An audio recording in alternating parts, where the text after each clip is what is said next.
राधे राधे, हरे कृष्णा। कैसे हो आप सभी लोग? आशा करती हूँ आप सभी मंगल में होंगे, स्वस्थ होंगे, अच्छे होंगे। जैसे कि आप सभी लोगों को पता है कि शरद पूर्णिमा का पावन त्योहार आ रहा है। अरे वही शरद पूर्णिमा जिस दिन माँ लक्ष्मी का प्रादुर्भाव हुआ था। अरे वही शरद पूर्णिमा जिस दिन मेरे बाके बिहारी बांसुरी धारण करते हैं। अरे वही शरद पूर्णिमा जब मेरे कन्हैया जी ने रास रचाया था।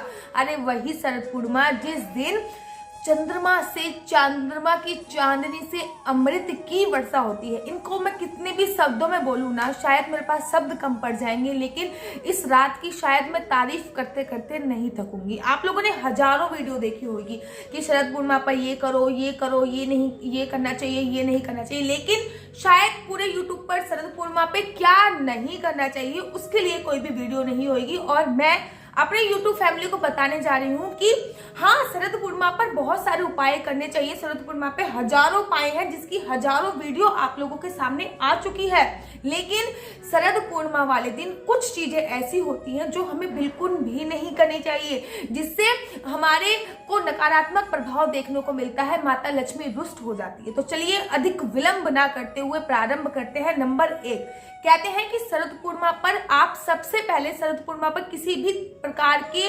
तामसिक रंगों का उपयोग ना करो। मतलब जो भी आप वस्त्र धारण कर रहे हैं उसमें किसी भी प्रकार के तामसिक रंग नहीं होने चाहिए। अब कहोगे दीदी तामसिक रंग क्या होते हैं?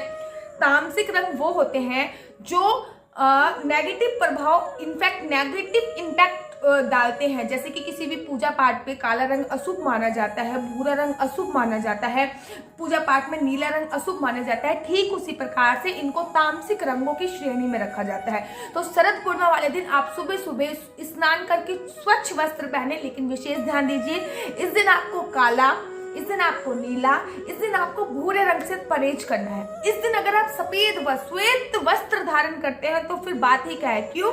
क्योंकि जल का रंग श्वेत, चंद्रमा का रंग श्वेत। मेरे बाके बिहारी जी इस दिन क्या धारण करते हैं? श्वेत।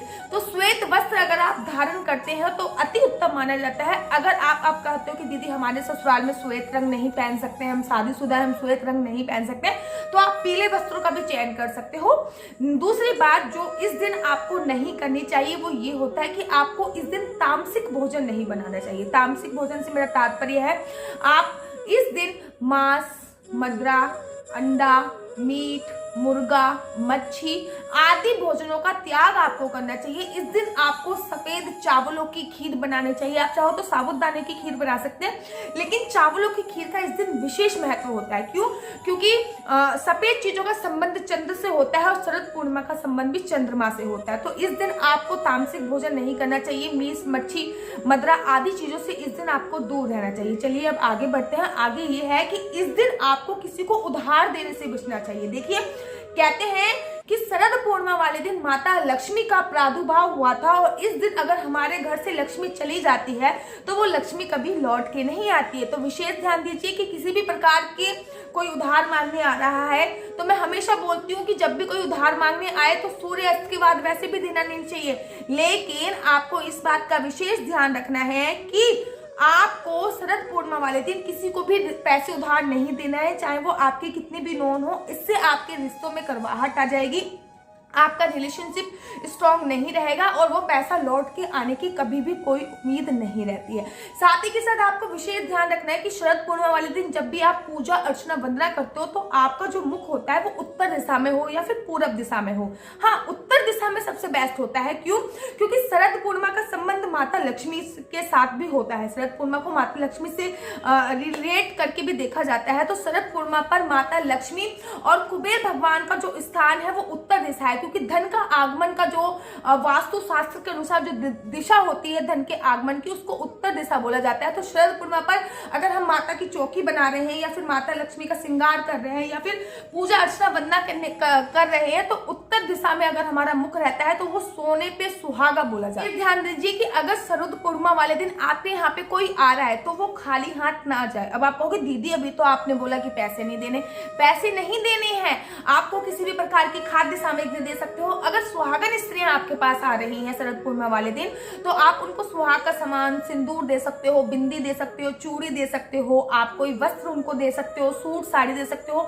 सुहाग का जो भी सामान होता है, रोली, अलका, जो भी सामान होता है आप उनको दे सकते हो। इससे आपकी सुहाग की आयु भी बढ़ती है और माता लक्ष्मी की कृपा भी आप पर बनी रहती है। इस दिन आपको अपनी वाणी पर संयम रखने की आवश्यकता होती है। किसी भी प्रकार की कोई गाली गलौज इस दिन ना करें, दूसरों की द्वेष, निंदा, चुगली इत्यादि इस दिन नहीं करना चाहिए। इस दिन हो सके तो उतना भगवान के नाम का स्मरण आपको करना चाहिए। आपको और विशेष ध्यान रखना है कि शरद पूर्णिमा पर अपना दान का एक विशेष महत्व होता है, लेकिन शाम के समय दान नहीं करना चाहिए शरद पूर्णिमा पर। और शरद पूर्णिमा पर बिल्कुल भी आपको किसी भी प्रकार का जीरा हो गया, चावल हो गए, आपको चीनी हो गई, दूध हो गया, दही हो गया, जो भी श्वेत आइटम होते हैं वो आपको दान नहीं करने। हाँ, हल्दी, जीरा और सरसों, ये भी चीज आपको शरद पूर्णिमा वाले दिन आपको दान नहीं करनी है। इस बात का भी आपको विशेष ध्यान देना है। मैं हमेशा बोलती हूँ कि शाम को स्त्रियों को बाल, अपने केश नहीं बनाना चाहिए। अगर आप फिर भी बनाते हैं तो इस बात का ध्यान रखिए कि शरद पूर्णिमा वाले दिन आपको रात को केस नहीं काटने हैं, शाम को केस नहीं काटने हैं। अब बहुत सारे लोग क्वेश्चन पूछेंगे कि दीदी शरद पूर्णिमा पे दीदी हमारे पीरियड्स चल रहे हैं, क्या हम पूजा कर सकते हैं, क्या हम चांद को देख सकते हैं? अगर हम चांद को देख सकते हैं तो हम क्या करें क्या ना करें? तो भाई चांद को देखने में और पीरियड्स में कोई संबंध नहीं है, कोई भी संबंध नहीं है। अगर आपके पीरियड्स चल रहे हैं तब भी आप चांद को देख सकते हैं। मैं आपको एक एडवाइस देना चाहूंगी आपकी सहेली होने के नाते, आपकी दोस्त होने के नाते, आपकी बहन होने के नाते, कि आपके पीरियड्स चल रहे हैं या नहीं चल रहे, आप शुद्ध हो या फिर अशुद्ध अवस्था में हो, तब भी आप एक लोटे में सफेद रंग का एक लोटा लीजिए। आप एक लोटा लीजिए, तांबे का ले सकते हो, पीतल का ले सकते हो, स्टील का ले सकते हो, किसी भी धातु का, वटेवर। आप एक लोटा लीजिए, उसमें आप गंगा जल डाल लीजिए। गंगा जल आपको ना मिले तो फिर आप शुद्ध पानी, कोई भी पानी ले सकते हैं। उसमें आप थोड़ा सा दूध डालिए, उसमें आप थोड़ा सा दही डालिए, उसमें आप थोड़ा सा अक्षत डालिए, उसमें आप थोड़ी सी चीनी भी डालिए, और जैसे ही चांद देवता निकले तो उनको अर्घ जरूर दीजिए। इससे आपका चांद स्ट्रांग होगा। महिलाओं का चांद स्ट्रांग होना बहुत ज्यादा जरूरी होता है। परिवार में, समाज में मान सम्मान जो दिलाता है वो चांद ही दिलाता है। तो महिलाओं का चंद्रमा स्ट्रांग होना बहुत ज्यादा आवश्यक होता है। और केवल शरद पूर्णिमा की मैं बात नहीं कर रही हूँ, आपको हर पूर्णिमा पे चांद को अर्घ देना बहुत ज्यादा आवश्यक होता है। गर्भवती महिलाओं के लिए तो शरद पूर्णिमा की रात आप ये कीजिए कि चमत्कारी रात से कम नहीं होती। इसके ऊपर मैं दूसरी वीडियो बनाऊंगी। खैर, आज की वीडियो आपको कैसी लगी कि आज शरद पूर्णिमा की रात को आपको क्या करना चाहिए, क्या नहीं करना चाहिए? नंगे पैर घास पे जरूर चलना चाहिए, चप्पलों का त्याग कर देना चाहिए। अगर घास अवेलेबल नहीं है तो फिर आप कहीं भी अपनी टेरेस पर, बालकनी पे, लेकिन चांद के दर्शन अवश्य कीजिए। आपको मेरी वीडियो कैसी लगती है मेरे YouTube चैनल पर जाके कमेंट जरूर कीजिए। और अगर आपको अपना YouTube चैनल पसंद आता है तो आप अपने YouTube चैनल हरि बोल को लाइक से सब्सक्राइब करना बिल्कुल भी मत भूलिए। तब तक के लिए मुझे दीजिए इजाजत। राधे राधे, जय श्री कृष्णा, हरि बोल।